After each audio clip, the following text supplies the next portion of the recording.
사사기서 19장 16절부터 26절까지 같이 한 목소리로 합독하도록 하겠습니다. 저녁 때에 한 노인이 밭에서 일하다가 돌아오니 그 사람은 본래 에브라임 산지 사람으로서 기브아에 거류하는 자요 그곳 사람들은 베냐민 자손이더라.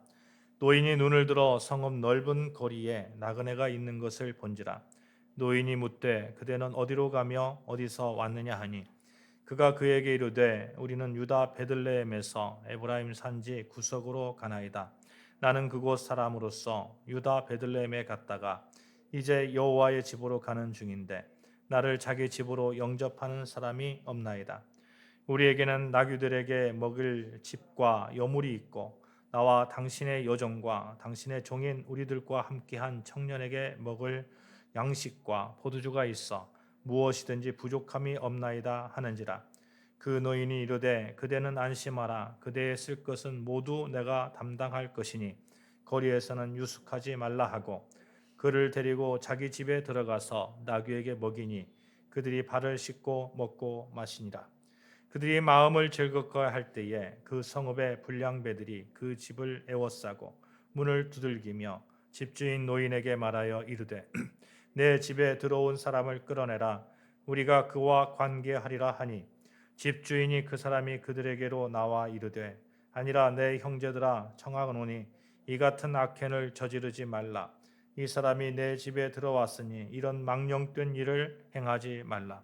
보라 여기 내 처녀딸과 이 사람의 첩이 있은즉 내가 그들을 끌어내리니 너희가 그들을 욕보이든지 너희 눈에 좋은 대로 행하되 오직 이 사람에게는 이런 망령된 일을 행하지 말라 하나 무리가 듣지 아니하므로 그 사람이 자기 첩을 붙잡아 그들에게 밖으로 끌어내매 그들이 그 여자와 관계하였고 밤새도록 그 여자를 능욕하다가 새벽 미명에 놓은지라. 동틀 때에 여인이 자기의 주인이 있는 그 사람의 집 문에 이르러 엎드려져 밟기까지 거기 엎드려져 있더라. 아멘. 우리가 보는 새가 있잖아요. 새가 있는데 새가 참 두 종류가 있는 것 같습니다. 한 종류는 자기 힘으로 막 이렇게 날려고 하는 새가 있고 또 한 종류는 바람에 의해서 공기에 의해서 공기를 힘을 얻어서 이렇게 날려고 하는 새가 있죠. 자기 힘으로 날려고 하는 자력으로 비행하는 새는 참새, 까치 이 정도 이런 종류일 거예요. 여러분 참새 아시잖아요. 참새가 어떻게 납니까? 참새를 보면 그냥 파다닥 하고 그냥 한 10m 날까요? 한 20m 날까요? 화락 날았다가 다시 앉았다가 또 화락 날았다가 다시 앉고 이렇게 하잖아요. 까치도 이렇게 보면 날아다니는 거 보면 굉장히 좀 이렇게 몸도 비만에 속하는 새라서 날갯짓도 어설프고 멀리 이렇게 날아가지는 못하는 것 같습니다. 이처럼 자력으로 나는 새는 멀리 날지도 못하고 높이 날지도 못하고 오래 날지도 못하죠. 반면에 공기의 힘을 이용해서 타력으로 나는 새는 어떨까요? 이런 새의 종류가 있죠. 철새들, 갈매기도 그런 것 같아요. 바닷가에 가면 갈매기가 얼마나 잘 나는지요. 그냥 가만히 이렇게 지난주에도 제가 바닷가에 갔었는데요. 바닷가에 이렇게 갈매기 날개를 탁 펴고 가만히 있는 거예요. 가만히. 근데도 계속 이렇게 장공에 떠 있는 것을 볼 수 있었습니다. 여러분 이사야 선지자가 이사야서 40장 31절 이렇게 말씀하거든요. 오직 여호와를 앙망하는 자는 새 힘을 얻으리니 독수리 날개치며 올라갈 같은 것이요 다른 박질하여도 곤비하지 아니하겠고 걸어가도 피곤하지 아니하리로다. 독수리 날개치며 독수리가 어떤 새일까요? 독수리는 타력에 의해서 공기에 의해서 나는 새잖아요. 그러니까 높이 날고 멀리 날고 하는 그런 새죠. 여러분 우리도 사람도 자기 힘으로 사는 사람이 있고 또 하나님의 은혜로 사는 사람이 있는 것 같아요. 자기 힘으로 사는 사람들 막 정말 열심히 사는 것 같은데 어느 순간에 보면 인생이 너무 허무한 것 같고 내가 뭘 했나 이렇게 고백하는 분들이 참 많습니다.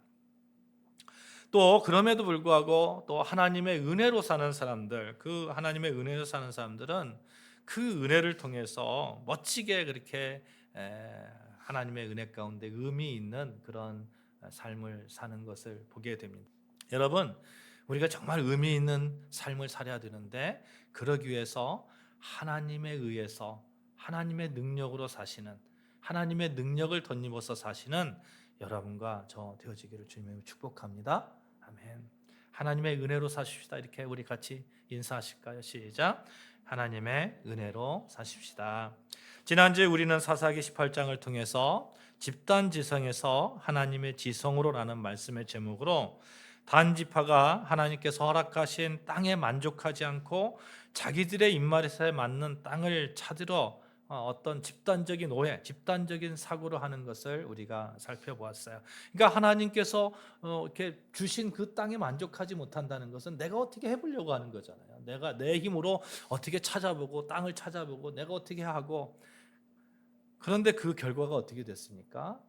결과가 참 별로 좋지 않은 그런 결과를 결과적으로 가져오게 되는데, 하나님께서는 우리에게 허락하신 가장 좋은 것이 있습니다. 그 좋은 것들, 이것을 우리가 하나님께서 정말 이것을 가지고 멋지게 사용하라고 하는 하나님의 은혜가 있기 때문에, 하나님의 그런 의도가 있기 때문에 우리는 하나님께서 주신 그러한 그 은혜들, 이것에 감사하면서 이걸 자꾸 부풀려 나가는 우리가 되어야 됩니다.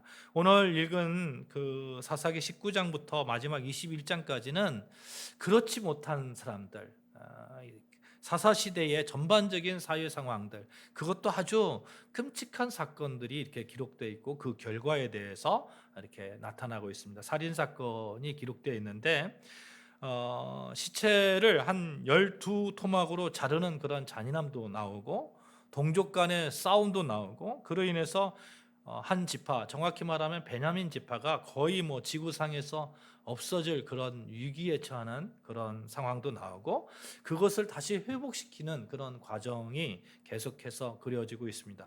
19장에서는 동족 간의 피비린내 나는 싸움의 발단이 그려져 있고, 20장에서는 싸움의 과정과 베냐민 지파의 패배, 21장에서는 사사기의 마지막 장으로 베냐민 지파의 회복에 관한 말씀이 기록되어 있죠.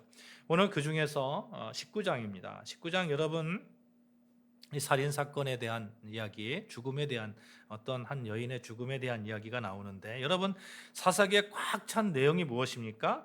사사기에 꽉 찬 내용은 하나님이 이스라엘의 왕으로 계셔야 되는데 이스라엘 백성들은 하나님을 왕으로 인정하지 않는 거예요. 인정하지 않고 하나님이 분명히 통치하시는데, 이스라엘을 통치하고 있는데 계시는데, 그럼에도 불구하고 자기들은 왕이 없다. 왕이 없다. 우리 마음대로 행하자 하는 겁니다. 오늘 본문도 이스라엘에 왕이 없었다는 내용으로 시작하죠. 이스라엘에 왕이 없을 그때에, 이렇게 시작합니다. 에브라임 산지 구석에 거류하는 어떤 레위 사람이 유다 베들레헴에서 첩을 맞이하였더니, 그러니까 왕이 없을 때에 이런 얘기를 할 때에는 뭔가 뒤에 어떤 사건이 벌어지는 거잖아요. 그 사건이 어떤 사건일까에 대해서 우리가 짐작할 수 있습니다.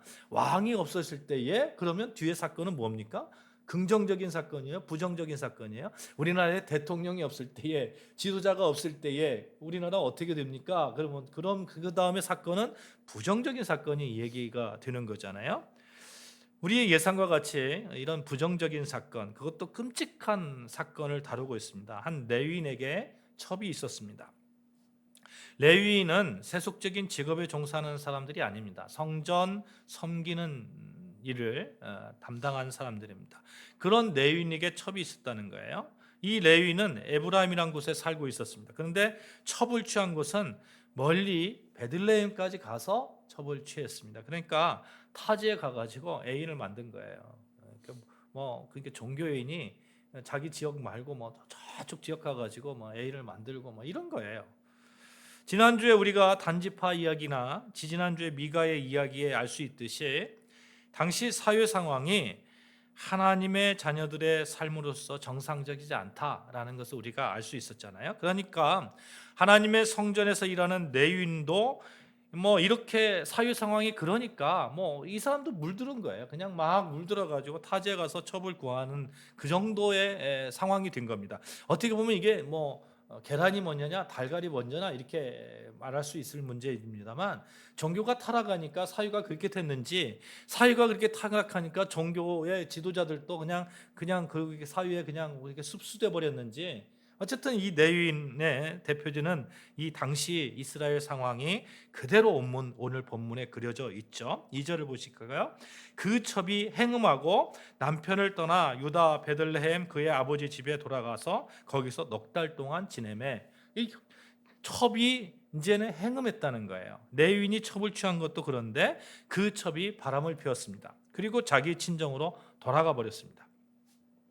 남편이 넉 달 동안 기다리는 거예요. 근데 이미 떠난 첩이 돌아올까요? 마음이 떠났는데 안 돌아오고 있는 거예요. 그러니까 이제 레위인 남편이 첩을 데리러 자기의 수종과 함께 장인 어른 집에 갑니다. 장인이 참 고맙잖아요. 자기 그런 상황임에도 불구하고 와가지고 이렇게 데려가려고 하니까 너무 고마우니까 자기 딸을 용서하고 데려다 달라고 이렇게 좋은 음식을 계속해서 대접합니다. 하루 대접하고 이틀 대접하고 3일 대접하고 나흘 대접하고 막 다섯째가 된 거예요.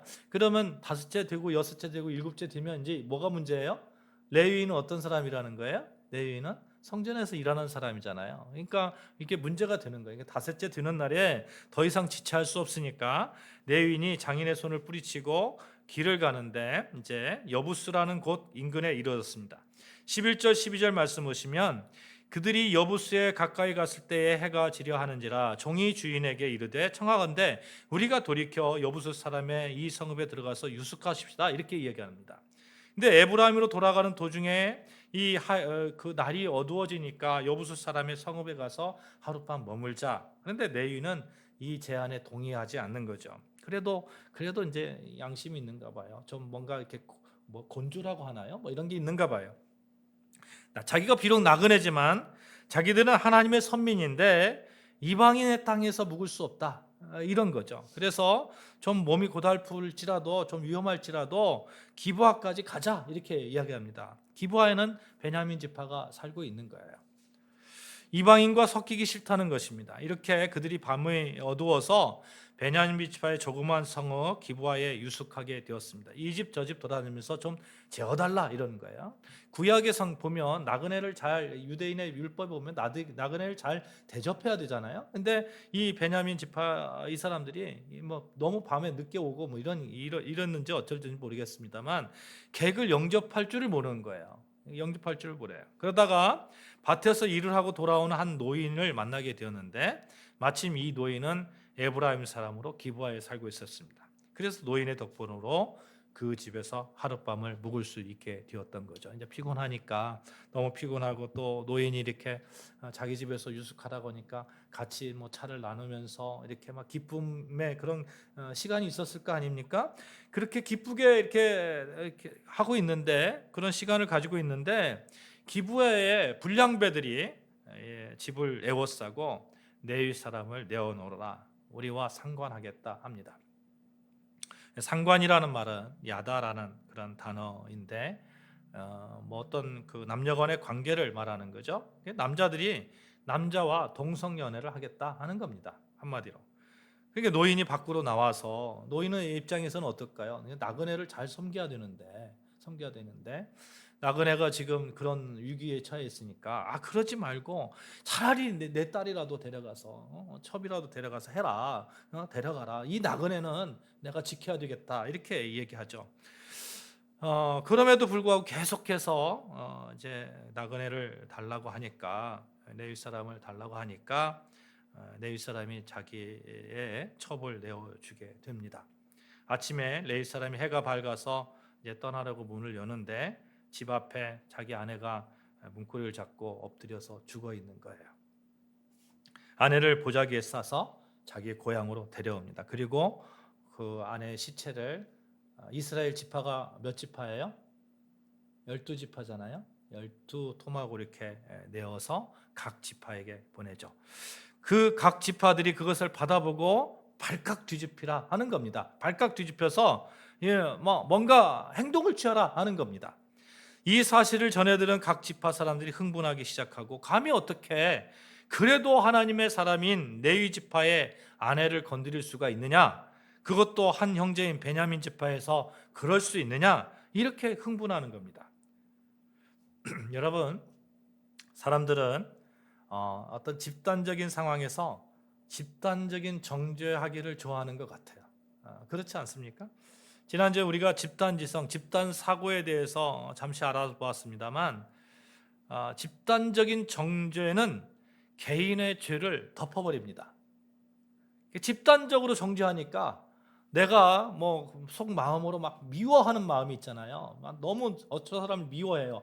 그런데 그 미워하는, 나 혼자 미워하면 내가 잘못된 건가? 내가 죄를 짓는 거 아닐까? 이런 생각을 합니다. 그런데 10명이 전부 다 모든 사람들이 다 저 사람을 미워한다면 나의 죄는 덮어지는 거예요. 덮어지는 겁니다. 우리나라에 사형제도가 있었잖아요. 1997년도 12월 30일 이후에 사형제도는 행해지지 않습니다만, 이 사형제도가 있을 때 만약에 이게 그 총살을 한다 그러면 한 10명한테 이렇게 총을 각각 주는 거예요. 총을 주고 한 사람한테만 진짜 실탄을 주고 나머지는 공포탄을 주는 겁니다. 그러니까 쏘는 거예요. 그러면 사람들이 어떻게 생각할까요? 내가 죽였다고 생각할까요? 아니잖아요. 뭐 다른 사람이 죽였겠지 이렇게 생각하는 겁니다. 이게 집단 속에 숨겨진 한 개인의 모습이 보이는 거죠. 마찬가지죠. 사실은 내가 싫어하는데 남들도 다 싫어한다면 집단적인 핑계를 대면서 자신을 집단 속에 묻어버립니다. 이 네위 사람이 자기 첩을 12토막을 내어서 각 지파에게 보낸 이유는 이 집단적인 동조를 바라고 있는 것이죠. 모두 움직여 주기를 바라는 겁니다. 네윈이 첩을 취했어요. 그 첩이 베냐민 지파의 불안당에게 의해서 죽었습니다. 이 사실이 이스라엘 각 지파는 집단적으로 행동해서 한 지파, 내가 원한을 사고 있는 그 베냐민 지파에 대한 어떤 질타를 너희들이 같이 해달라 하는 네윈의 그런 바람이 들어가 있는 거죠. 결국 이 사건 때문에 피비린내 나는 동족 간의 싸움이 벌어지게 됩니다. 여러분은 이 하나의 사건을 보면서 어떤 생각을 하십니까? 이것을 통해서 우리는 기브와 사람들이 영적으로나 또 뭐 어떤 성적으로나 얼마나 타락했는지 알 수 있죠. 그러면 왜 이스라엘 백성들이 이렇게 됐을까? 베냐민 지파가 그렇게 되면 다른 지파도 뭐 알만하잖아요. 다 뭐 비슷비슷할 거예요. 우리는 그 배경을 생각해 보아야 될 것 같아요. 먼저 이스라엘 백성들이 출애굽했을 때 당시에 얼마나 힘들었을까요? 광야 생활을 하고 너무 힘든 그런 가운데서 그 사람들이 이제 가나안 땅에 와서 정착을 했단 말이에요. 정착하면 땅을 경작하잖아요. 그러면 뭐가 생깁니까? 풍요가 생기는 거예요. 풍요가 생기는 거예요. 과거에는 노예였지만 이제는 정착민이고, 과거에는 광야의 생활이었지만 지금은 젖과 꿀이 흐르는 기름진 땅의 사람들입니다. 내일에 대해서 약간의 걱정이 없는 거예요. 뭐 1년 뒤, 2년 뒤, 3년 뒤에 걱정이 있겠습니다만, 그럼에도 불구하고 광야 생활보다는 훨씬 걱정이 없는 거예요. 그렇죠? 사람들은 이렇게 경제적으로 조금 나아지면 좀 해이해지기 쉬운가 봐요. 이렇게 해이해지면 그 다음에 나타나는 현상이 종교적인 혼합주의고, 그 다음에 신앙이 자꾸 사유와 이렇게 막 이렇게 짬뽕이 되는, 한마디로 그런 현상이 벌어지는 거죠. 우리는 17장의 미가라는 사람을 살펴보면서 그가 한 신상을 만든 것에 주목할 필요가 있습니다. 하나님 이외에 다른 신을 섬기지 말라. 여러분, 이스라엘 백성들이 몰랐을까요? 제사장을 고용할 정도면 그걸 몰랐을까요? 분명히 알았을 거예요. 그럼에도 불구하고 신상을 만들고 그 풍요의 신이라고 믿고 거기에 절을 하고 거기서 복을 줄 거라고 생각을 하고, 이 바알이나 뭐 이런 풍요의 신들이 이스라엘 땅에 얼마나 이렇게 영향을 미치고 있는지 우리가 볼 수 있잖아요. 영적으로 혼합되니까 도덕적으로도 그들의 삶이 어떠했는지 또 눈에 보입니다. 내인이나 일반이나 모두 한 통 속으로 죄 가운데 있었던 거죠. 적어도 하나님의 성전에서 일하는 레위인은 어느 정도는 돼야 되는데 일반 백성들의 수준 정도 되는 거예요. 조금 나을까요? 모르겠어요. 아무튼 독인 개개인입니다. 별반 다르지 않아요. 오늘 사는 우리는 어떻습니까? 죄송한 말씀입니다만 요즘은 목사님들 여러분 존경합니까? 스님들 존경합니까? 또 뭐가 있을까요? 종교인들 여러분 존경합니까? 왜 그런 현상이 날까요? 우리 아름다운 교회 성도들은 저를 존경은 하지 않더라도 그래도 인정을 하리라고는 믿습니다. 예. 왜 그렇게 날까요? 그런 일들이 벌어질까요? 그러면 일반인들은 어떻습니까? 며칠 전에도 전화로 어느 장로님과 통화를 하는데, 목사님 이제는 뭐 그 교회에 안 나가고 집에서 예배 드리는 그런 시대가 확실히 온 것 같아요. 이런 말씀을 하시더라고요. 왜 이런 현상이 벌어질까? 우리에게 어떻게 보면 그만큼 풍요가 있고 하나님을 안 찾아도 된다는 그런 마음이 있지는 않을까? 사랑하는 여러분, 어떠한 상황이 오더라도, 어떠한 풍요가 오더라도 하나님을 끝까지 붙드시는 여러분과 저 되어주시기를 주님의 이름으로 축복합니다. 그럴 때에 하나님께서 더 부어주시고 더 잘했다 칭찬하시고 그러는 거 아니겠어요? 네이지파 사람이 첩을 하나 가졌다는 것은 믿음이 약한 사람이나 다른 모든 사람에게 우리는 다 첩을 가져도 됩니다, 이런 얘기가 되지 않을까요? 성경에 대한 하나의 새로운 해석을 이렇게 제공하는 거죠. 우리 크리스찬이 하나님의 뜻대로 살지 아니하고 하나님의 말씀 앞에 굳게 서 있지 않고 그들과 비슷하게 살면 그들이 우리의 모습을 보면서 성경을 새롭게 해석하는 거예요. 그래, 저렇게 살아도 되는 거지. 그러면 결국은 다 망해가는 거 아닐까요? 내윈을 비롯한 사사기 시대의 사람들은 그렇게 모두 자기 소견대로 움직였던 것입니다. 사랑하는 여러분, 우리는 우리의 소견대로 움직이는 것이 아니라 하나님의 말씀으로 움직이는 여러분과 저 되어지기를 주님의 이름으로 축복합니다. 그것이 하나님의 말씀 안에서 창공을 나는 그런 비결이 아니겠어요? 독수리 날개치며 올라가는 그러한 모습이 아니겠습니까? 하나님을 따라서 절대적인 진리 앞에서 무릎을 꿇고 그렇게 살아가면 혹시 자기 소견대로 행하고자 하는 그런 마음이, 그런 유혹이 올 때에 그런 유혹을 넉넉하게 이겨낼 줄로 믿습니다. 자기가 좋다고 생각하는 것만 하나님의 말씀이 되어서는 안 됩니다. 이러한 생각이 한 사람에게 아닌 우리 가운데 보편적으로 마음의 자리를 갖게 된다면 그것은 정말 큰 위기가 될 거예요. 우리가 사는 세상은 혼자 사는 세상이 아닙니다. 이게 우리에게 딜레마가 있죠. 혼자 살 수 없으니까 적당하게 때를 붙이고 종교적으로 그렇게 어느 정도 이렇게 세상에 때를 붙이고 같이 교집합이 좀 있고 하는 것이 어떨까? 하나님께서 이해해 주지 않을까? 어쩔 수 없이 모두 타락해야 되는가? 여러분, 하나님 안에 사는 자는 혼탁한 세상에서도 빛 가운데 서 있어야 될 줄로 믿습니다. 황무지에 핀 장미꽃처럼 그렇게 꿋꿋하게 그리스도인의 아름다운 모습을 보여주리라 믿습니다. 오늘 본문에서도 그런 자가 나오는 거죠. 노인이잖아요, 노인. 그래도 그 노인은 사회적 타락 가운데서도 꿋꿋하게 자신의 모습을 지켜나가는 것을 볼 수 있습니다. 나그네를 잘 섬기려고 하는 그러한 마음에서부터 우리가 알 수 있잖아요. 베냐민 지파는 명문 지파예요. 그러니 정말 하나님을 잘 섬기는 모습을 우리가 기대할 수 있습니다만 기브아에 살고 있었던 베냐민 지파는 그렇지 않았던 것 같아요. 레위인을 보십시오. 레위인. 그때 유숙하려고 여기저기 돌아다니는데 아무도 레위인에 대해서 영접하려고 하지 않는 거예요. 오직하면 레위인이 이렇게 노인에게 그렇게 얘기합니까? 내가 먹을 거 다 있고요, 다 가지고 있어요. 그냥 재워주시기만 하면 되는 겁니다. 오직하면 그렇게 얘기합니까?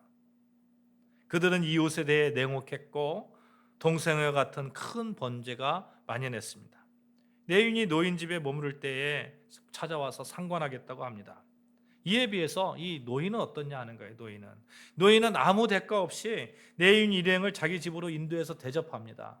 내가 가질 거 다 가지고 있어요. 내가 먹을 거 다 가지고 있어요. 허다못해 짐승들한테 줄 것도 다 가지고 있어요. 재워주시기만 하면 돼요. 아니야. 저희 집에도 다 있습니다. 저희 집에 다 있어요. 걱정하지 마시고 저희 집에 오셔서 유숙하세요. 그 노인이 이르되 그대는 안심하라. 그대의 쓸 것은 모두 내가 담당할 것이니 거리에서는 유숙하지 말라 하고 그를 데리고 자기 집에 들어가서 나귀에게 먹이니 그들이 발을 씻고 먹고 마시니라. 나그네를 대접하는 거 좀 사랑의 증표잖아요. 여행하는 나그네를 돌보지 않으면 곧 죽음에 내몰리게 됩니다. 언제 양식이나 물을 공급받을지 모르잖아요. 바깥에서 자다가 어떤 일을 당할지 모릅니다. 그러니 이스라엘 백성에게는 나그네를 대접해야 되는 그런 전통이 있는 거예요. 하나님의 말씀이 있는 거예요. 레위인에게 유숙할 것을 마련한 그 사랑의 행위는 한마디로 생명을 지켜주었다는 것입니다. 여러분, 우리가 사랑을 나눌 때에 한 사람의 생명이 살아남을 우리가 믿으시기를 바랍니다. 우리는 생명을 살리는 자들입니다. 우리 예수님이 이 땅에 왜 오셨습니까? 우리를 살리시기 위해서 오셨잖아요. 예수님의 사랑이 죄를 죽을 수밖에 없는 우리를 살리셨듯이 그렇게 예수님을 믿고 예수님의 제자로 사는 사람은 예수님이 가신 그 길을 가는 겁니다. 그 길은 사랑의 길입니다. 사랑은 베푸는 거예요. 천지를 창조하신 하나님이 어떻게 예수님을 이 땅에 보내셨습니까? 독생자 예수님을 보내셨습니까? 우리를 사랑하는 마음이 있었기 때문에 독생자 예수를 보내셨고 또 죽기까지 놔두셨던 것이죠. 이것이 필요합니다. 사랑, 내 이웃을 내 몸과 같이 사랑하는 말씀 앞에서는 그리스도인들이 많으면 많을수록 세상은 더욱 아름다워질 것입니다. 그러니까 아무리 혼탁한 세상이라 할지라도 우리는 사랑을 지켜나갈 수 있다는 거예요. 노인과 같이 우리는 지켜나갈 수 있습니다. 생명을 살릴 수 있는 우리는 그런 힘이 있습니다. 풍요의 시대가 뭐예요? 잘 먹고 잘 사는 게 풍요의 시대입니까? 아무리 잘 먹고 잘 살아도 사랑이 없으면 아무것도 아닙니다. 사랑이 없으면 아무것도 아니라고 성경에서 말씀하잖아요. 우리는 그런 사랑을 베푸는 자로서 그렇게 우리가 나아간다면 정말 하나님께서 잘했다 칭찬, 하나님께 잘했다 칭찬 듣는 그리스도인의 모습, 황무저 같이 메마른 이 땅에서 그래도 꽃을 피우게 하는 그런 어떤 한 행위, 이런 것이 되지 않을까 생각해 봅니다. 이 노인은 또 사랑을 베푼 뿐만 아니라 그는 정말 열심히 일했던 사람 같아요. 오늘 보니까 16절 보시면 저녁 때에 한 노인이 밭에서 일하다가 돌아오니라고 말씀합니다. 그러니까 이 노인은 밖으로는 남에게는 사랑을 베푸는 사람이었고 안으로 자기 자신에게는 정말 자기 자신의 삶에 대해서 충실했던 그런 사람이었던 것 같습니다. 저녁 때에 한 노인이 저녁 때까지 일을 하는 거예요. 저녁 때까지. 잠시만이 아니라 저물 때까지 일한 그 노인의 모습이 아름답지 않습니까? 나그네를 대접하는 사랑도 아름답지만 그 사랑을 실천하기 위해 노동하는 그 모습이 아름다운 거예요. 사랑하는 여러분, 우리가 삶 가운데 하는 모든 일들이 가치 있음을 고백하시기를 주님으로 축복합니다. 아멘. 내가 하는 모든 일이 가치 있는 거예요. 하나님께서 주신 그 일인 것이기 때문에 가치 있는 거예요. 내가 하는 일은 뭐 이 정도밖에 안 돼. 내가 하는 일은 하찮은 일이야. 아니요. 그렇지 않습니다. 내가 하는 일은 가치 있는 일입니다. 어떤 일이든 가치 있는 겁니다. 저녁 늦게까지 할 수 있는 그런 일인 것입니다. 우리는 우리 삶을 잘 사는 모습은 어떤 것일까 생각해 보합니다. 하나님을 섬긴다는 핑계로 일을 거부한다든지 하나님만 일만 한다든지 나는 하루 종일 월요일부터 주일까지 기도만 할 거야. 이거 하나님이 원하실까요? 하나님께서 주신 그 일을 잘 감당하는 것. 세상 속에서 또 우리가 감당해야 되는 일도 있잖아요. 데살로니가 교회는 재림을 핑계하고 일하지 않다가 혹독한 책망을 받았습니다. 주님이 내일 재림을 마실지 오늘 모르니까 오늘은 그냥 대충 정말 그 주님만 일만 해야 돼 막 하면서, 그런데 혹독한 그런 하나님께 책망을 받는 그런 모습을 보게 되는 것이죠. 십계명에도 그러죠. 제사가 무엇입니까? 십계명 제사 한번 찾아볼까요? 제사, 십계명의 제사 어디에 있을까요? 찬송가 제일 뒤에 있죠? 성경 찬송가 제일 뒤에.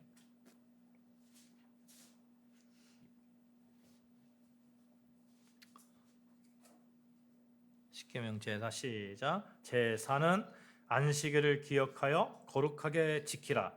엿새 동안은 힘써 내 모든 일을 행할 것이나 일곱째 날은 내 하나님 여호와의 안식일인즉 너나 내 아들이나 내 딸이나 내 남종이나 내 여종이나 내 가축이나 내 문 안에 머무는 객이라도 아무 일도 하지 말라. 이는 엿새 동안에 나 여호와가 하늘과 땅과 바다와 그 가운데 모든 것을 만들고 일곱째 날에 쉬었음이라. 그러므로 나 여호와가 안식일을 복되게 하여 그날을 거룩하게 하였느니라. 아멘. 안식일을 기억하여 거룩하게 지키라. 거룩하게 지키라. 사랑하는 여러분, 주일 거룩하게 지키시는 여러분과 저 되어주시기를 주님이 축복합니다. 그러기 위해서 엿새 동안은 힘써 내 모든 일을 행하라 하는 거예요. 엿새 동안 힘써 내 모든 일을 하라. 제가 기억나는 게 있어요. 중등부, 제가 언젠가 말씀드렸던 것 같은데, 중등부 사역을 할 때에 중등부 애들이 시험 기간이 되면 꼭 그 주일날 사회 과목 뭐 이런 특강을 하거든요. 꼭 주일날 해요. 주일날. 그러니까 시험 기간만 되면 주일날 예배를 빠지는 거예요. 예배를 빠지는 거예요. 그래서 제가 나중에 데이터를 봤어요. 데이터를 이렇게 보니까 주일날 예배 빠지고 뭐 그 사회 과목이나 이런 특강하는 과목을 들은 애들이 점수가 잘 나올까요? 아니면 주일날 예배 잘 드리고 이런 애들이 그 점수가 잘 나올까요? 어떨까요? 제가 본 데이터는 주일날 열심히 예배 드렸던 애들이 점수가 잘 나옵니다. 그래서 이유가 뭔가 봤어요. 이유가 뭔가. 월요일부터 토요일까지 얼마나 열심히 공부하는지 몰라요. 얼마나 열심히 주일날 예배드리기 위해서. 주일을 빠지면 안 되니까 주일날 예배드리기 위해서 얼마나 열심히 공부하는지 몰라요. 그런 신앙인들이, 그런 신앙을 가지고 있는 자들이 공부를 잘하더라는 거예요. 여러분, 월요일부터 토요일까지 정말 열심히 일하시는 여러분과 저 되어지기를 주님의 축복합니다. 그리고 주일을 거룩하게 지키는 거예요. 거룩하게. 그리고 안식을 얻고, 영혼의 안식을 얻고, 쉼을 얻고. 세계 교회사에 찾아보기 힘든 부흥을 이룬 우리 한국 교회는 일하는 교회였습니다.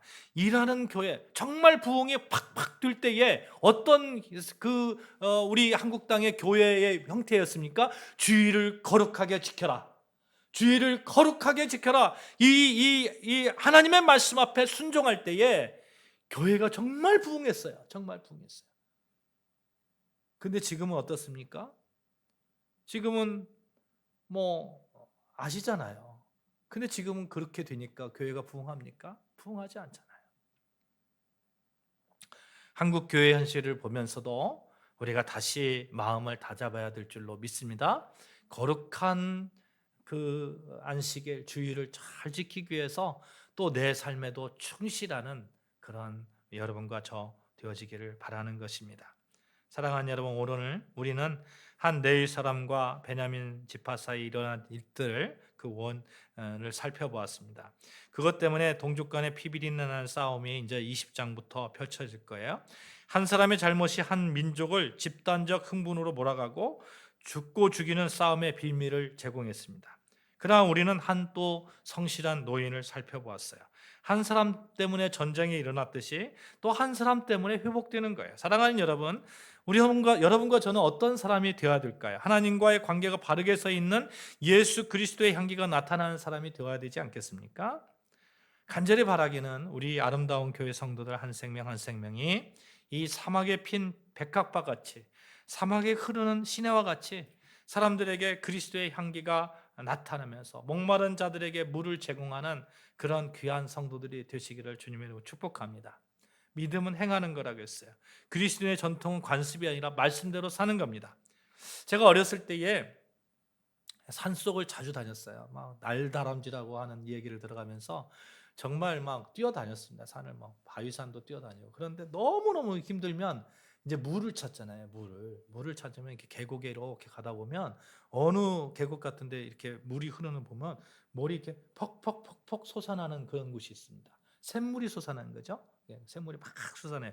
그러면 이제 장난을 하려고 막 그 주변을 막 흙탕물을 막 이렇게 흙탕물을 이렇게 합니다. 막 흔들어 가지고 막 흙탕물을 해요. 그러면 어떻게 될까요? 흙탕물이 계속 있을까요? 아니요. 조금 기다리면 샘물에 의해서 흙탕물이 싹 맑은 물로 변합니다. 맑은 물로 변해요.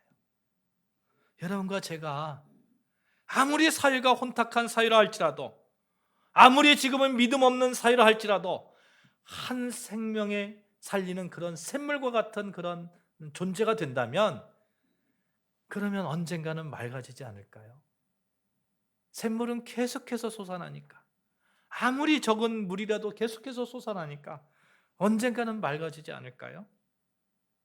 우리가 솟아나는 사랑의 샘물, 우리가 솟아나는 하나님의 충성권 일꾼이 되었을 때에 세상은 다시 맑아지고 또 하나님을 경외하는 그런 사회가, 그런 교회의 모습들이 넘쳐나게 될 것입니다. 사랑하는 여러분, 우리 그런 샘물과 같은 사랑을 베푸는 사람, 또 하나님을 일을 위한 그 일들, 또 하나님께서 맡겨주신 그 일들을 잘 감당하는 그런 사람으로서 이 땅에서 멋지게 승리하시는 여러분과 저 되어주시길 주님의 이름으로 축복합니다. 아멘. 황무지에도 꽃은 피어나는 법이에요. 정말 황무지와 같은 이 땅에서 꽃으로 서 있는 여러분과 저 되어주시기를 바랍니다. 기도하시겠습니다.